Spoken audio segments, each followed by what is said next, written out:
Hello students, in today's lecture we'll be learning the various types of leadership styles. So the first leadership style is autocratic style.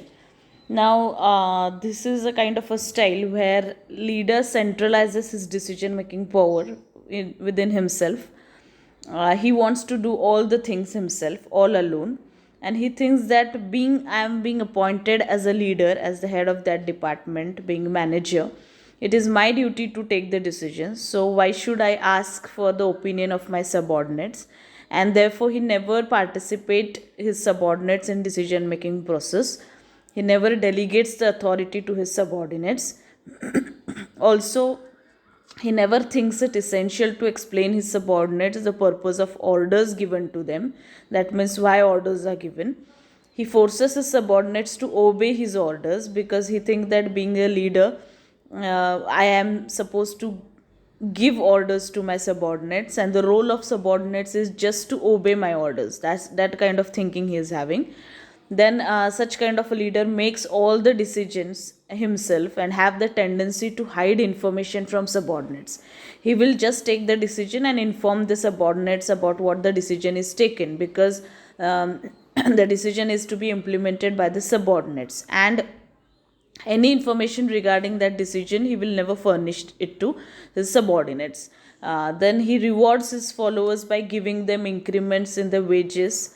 That means he is a good person. It's not that he is a Hitler kind of a dominating kind of a person, but if some of the subordinates or those subordinates who are doing good work, he will also reward them by giving them increment in the wages and salary.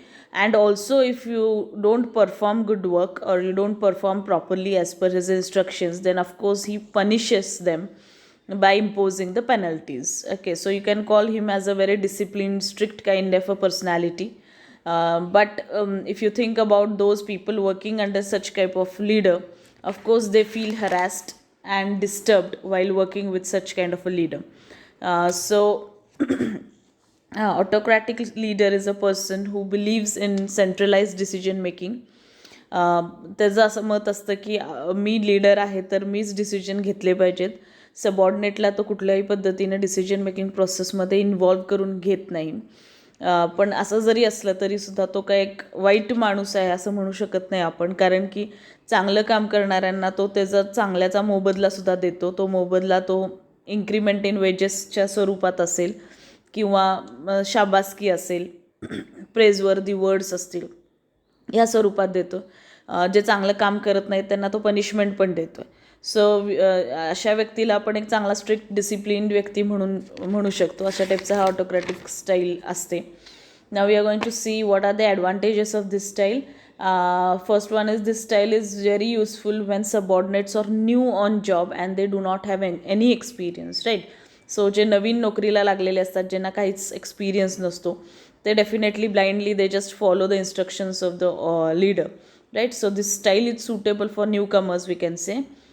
Second advantage is that the subordinates, those who like to work under centralized authority and strict discipline, are happy with this style. ज्या लोकांना strict वातावरणात काम करायला आवडतं, त्या लोकांना अशाच स्टाईलशी काही कंप्लेंट्स नसतात. They are happy, quite contented working with such kind of people. आणि जी लोक लेस कॉम्पिटंट असतात त्यांना अशा टाईपची स्टाईल सूट होते, ज्याला आपण लेस कॉम्पिटंट सबऑर्डिनेट्स म्हणू, because they don't have that much intelligence levels so that they'll make use of their own brains, right? So they are fully dependent upon their superior for any sort of for performing any sort of assignment, whatever is being given to them, the assigned job. So less competent subordinates साठी ही style suitable आहे. So along with advantages, this style is also having certain disadvantages. In disadvantage, such leader do not take participation of workers in decision making process, and this is what it hurts the subordinates, because whenever you ask your subordinates or allow them to participate in decision making process, it means that you are giving enough importance to them and to their viewpoints, right? Their opinions are very much important for you.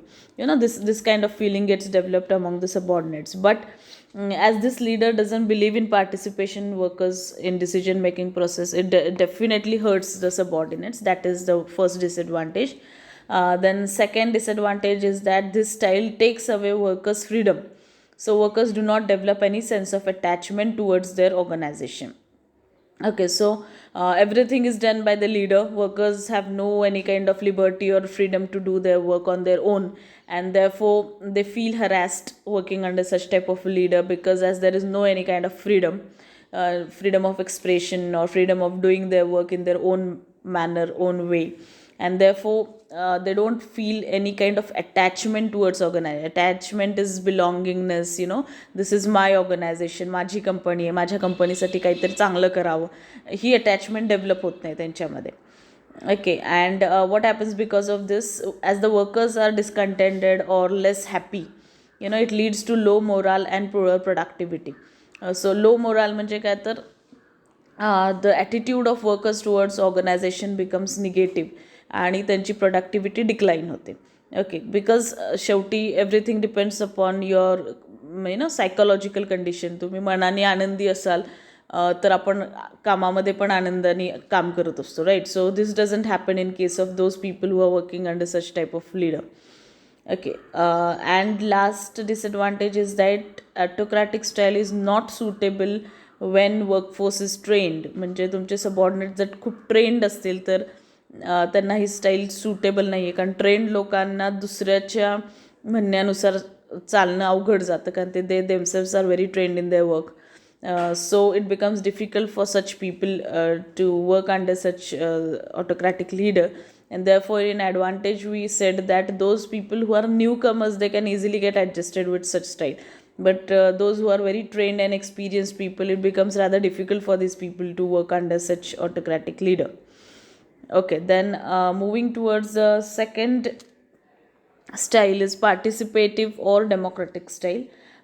The name itself signifies that this leader believes in participation of employees or subordinates in decision making process. So what is the process? Let us see that. Democratic leader invites the members of his group to participate in decision making and implementation. So he is totally opposite to autocratic leader. He believes in participation of employees or subordinates in decision making process, and so whenever he wants to take any decision, he throws that subject to the subordinates, allow them to discuss among themselves. म्हणजे एक informal meetings होतात सबऑर्डिनेट्समध्ये, they will discuss the problem and they will come up with a solution, right? So suppose 5 subordinates तुमच्या हाताखाली काम करत असतील आणि तिघांना एक अल्टरनेटिव्ह योग्य वाटला असेल आणि दुसऱ्या दोघांना दुसरा वाटला असेल, तर as per democratic rule majority wins. Therefore तिघांनी जे अल्टरनेटिव्ह सिलेक्ट केलेलं असतं ते फायनली लीडर हा फायनलाइज करतो आणि तो डिसिजन घेऊन तो रिकामा होतो. That is the way how decision making process is undertaken in this democratic style. So what does he do? He encourages initiative among his subordinates and frequently get their suggestions and opinions. Democratic leader delegates the authority to his subordinates, respect their feelings. He's a good listener. He listens to the opinion, suggestions of your of subordinates, encourages their cooperation for increasing productivity, and gives all sort of freedom to them to express their views, do their work in their own way in which they think. So this kind of freedom is being given by democratic leader. Naturally, the advantages of this style is that because of active participation of subordinates in decision making process, the productivity increases and your employees are quite happy working under such a kind of leader. Of course, because of this style, the subordinates confidence level increases. They feel more confident because today's subordinates are tomorrow's leaders, right? So this is a kind of a learning experience for your subordinates to how to take the decision, how to go through all sorts of alternatives and then finally reach the decision. So it's kind of a training being undertaken under this style. So loyalty, cooperation, these are the features which get developed among the workers. They feel good sense of attachment towards the organization, and it increases the employee morale, and it gives organization a stability. Now stability in which sense it is said? Because as the employee morale increases, they get the positive attitude among the employees get created. They feel nice working in this organization. They have respect towards their leader, and leader is giving an equal level of respect and freedom to his subordinates. Because of this, the subordinates don't even think about leaving the organization, and therefore the labor turnover in these organizations is reduced, and that is the reason why organizational stability is being achieved. Okay, then in case of disadvantages, we can say that this style is suitable when you are having trained workforce, म्हणजे जे लोक खूप experience and trend आहेत त्यांच्यासाठी ही style suitable आहे, कारण प्रत्येक decision घेताना leader हा तुम्हाला विचारणार आहे, तुमचं ओपिनियन कन्सिडर करणार आहे. त्याच्यानंतर this style is the success of this style depends upon the kind of corporation of your employees. If your subordinates fully cooperative, then you are successful in this style. Okay, then this style is supposed to be very time consuming. That is one of the disadvantage, because of course whenever you have to take any emergency decision urgently, you have to deal with certain kind of businesses, so that time this style is not suitable, because you have to throw that subject for discussion among the subordinates. The subordinates will take their own time about discussing about that particular problem, about the alternatives, and then they'll take the decision. So it's a time consuming process. So that is one of the disadvantage. Then coming towards this was all about participative and democratic style. Okay, then the third one is laissez-faire or free rein style. This is a style, or this is a person who is not a good leader. He leaves his subordinates free to decide the things for themselves. Laissez-faire or free rein style म्हणजे free approach असणारे व्यक्ती, की जी स्वतः काहीच decision घेत नाही. म्हणजे त्याचे सबऑर्डिनेट चांगलं काम करतायत, वाईट काम करतायत का नाहीत, he is least bothered about it. तो स्वतः गायडन्स काही देत नाही त्यांना. He is least interested in what they are doing, how they are doing, and whether they are successful in doing the work. म्हणजे त्याच्याखाली हाताखाली काम करणारी लोक काम करतायत का नाहीत, कसं करतायत, का करतायत, का नाही करत आहेत. ही is least bothered about it, list interested about it, and he does not take any interest in their welfare, nor does he feel concerned about their progress, and even he does not have any kind of communication with them. चांगलं वाईट असं कुठल्याच गोष्टीचं communication तो त्यांच्याबरोबर करत नाही. And this because of this what happens, the subordinates working under such style feel insecure among the insecurity feeling develop होतं वर्कर्समध्ये, कारण की nobody is there to guide them, direct them, काय सांगायचं आहे, कुठं जायचं आहे आपल्याला, कसं काम केलं पाहिजे. Nobody is there to direct them, and therefore subordinates are not ready to accept such person as a leader. Okay, so this is the kind of leader free rein style, where he's not concerned about his subordinates at all. The advantage of this style is that it builds team spirit among workers. Now what happens in this case is that, as leader is not paying attention towards the workers they themselves come together and try to solve out their own problems themselves, right? This is the thing which happens, positive things we can say. And then because you can't complain about leader to your management, you have to do your work because you are doing job in that organization. So whatever objectives are set for you, you have to achieve them yourself, as nobody is there to guide you and direct you. You yourself start finding your own way, right? So all those people, ज्याला आपण म्हणून समदुःखी सगळे एकत्र येतात, so such thing happens with these workers. They all come together and a good team spirit, त्यांची एक चांगली team तयार होते, कारण सगळं आपल्याला करायचं आहे. We have to do everything on our own, right? ही सेल्फ रिस्पॉन्सिबिलिटी त्यांच्यावर असते आणि क्रिएट होते ती rather. So because of this, they start doing their work on their own, and it develops their personalities. And this happens only when you are having a highly motivated workforce. म्हणजे self motivated लोक जर असतील तरच तुम्हाला ही style successful होऊ शकते. as I earlier said that this kind of leader is not a good leader at all, कारण त्याला काही घेणं देणंच नाही आहे त्याची लोक काम करतायत का नाही करतायत, कसं करतायत, किंवा त्यांचं काय चाललंय. ही is least bothered about it. Okay, so in case of disadvantage, of course this style is quite confusing, कारण लीडर कोणीच नाही आहे गाईड करायला, डायरेक्ट करायला. सो त्याच्या हाताखाली काम करणारे वर्कर्सना दे आर कन्फ्युज्ड, काय करायचं, कसं करायचं, they don't know anything. And because of that frustration is developed among the workers, and so it becomes difficult for workers to carry out their work without anybody's guidance and direction. That is what is the disadvantage of this kind of style. Okay, the next one is intellectual or functional leader. Now this is a person, because of his technical knowledge and professional skill, many people in the organization look at him for guidance and leadership. म्हणजे actually he is not a leader as such, I mean त्याला कुठली post आहे असं नाही, पण आपल्या ऑर्गनायझेशनमध्ये एखादी व्यक्ती अशी असते की त्याच्याकडे बघितल्यानंतर आपल्याला असं वाटतं की he is a ideal person, की ह्या माणसाकडनं इन्स्पिरेशन मिळू शकते आपल्याला, किंवा he is a role model. चांगलं काम आहे, चांगलं बोलणं आहे, एक गुड टीम स्पिरिट डेव्हलप करण्याची ॲबिलिटी आहे, everything is doing timely, such kind of an ideal personality you have in every organization. So he is such kind of an intelligent person. He knows everything about his job. He's having a technical expertise. He's having thorough knowledge about his own area, right? And the way he's doing his work, that is quite inspiring. अशी कुठली व्यक्ती असते ऑर्गनायझेशनमध्ये. So he is called as a intellectual leader. That means formally मॅनेजमेंटनी त्याला leader म्हणून appoint केलेलं नसतं. He is just an employee of that organisation.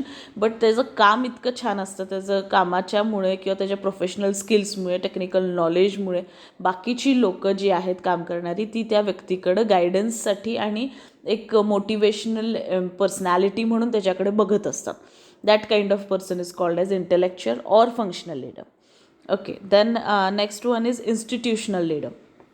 Now he is the one who, because of his prestige associated with his office, compels obedience from his subordinates. He may not be an expert in his field of activity, but his subordinates have to carry out his orders and wishes.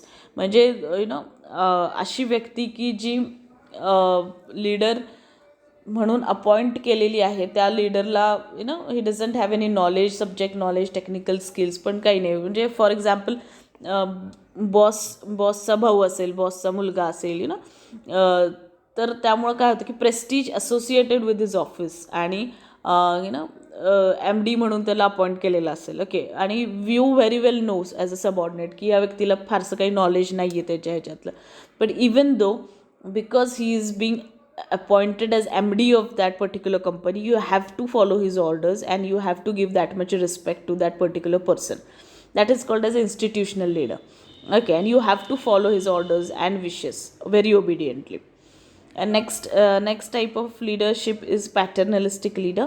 A paternalistic leader is one who, because of his emotional approach towards the thing, is greatly concerned with the comfort and welfare of his subordinates.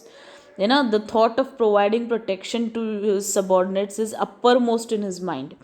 याच्यात काय होतं, पॅटर्नलिस्टिक म्हणजे parent, parent या वर्डवरनं पॅटर्नलिस्टिक. सो आपले parents आपली जशी काळजी घेतात, राईट, तशा पद्धतीचा हा लीडर असतो की जो त्याच्या सबऑर्डिनेट्सच्या वेलफेअरबद्दल खूप कन्सर्न्ड असतो, आणि तो त्यांची खूप अगदी लहान असल्यासारखी, मुलांची जशी आपण काळजी घेतो तशा पद्धतीने काळजी घेणारा असा लीडर असतो. आणि माझ्या सबऑर्डिनेट्सला प्रोटेक्शन देणं हा त्याच्यात सगळ्यात मोठा विचार असतो त्याचा, किंवा त्या गोष्टीला तो जास्त प्रायोरिटी देतो. अशा टाईपचा हा पॅटर्नलिस्टिक काइंड ऑफ अ लीडर असतो. सो these were the 6 types of leadership styles which we saw today.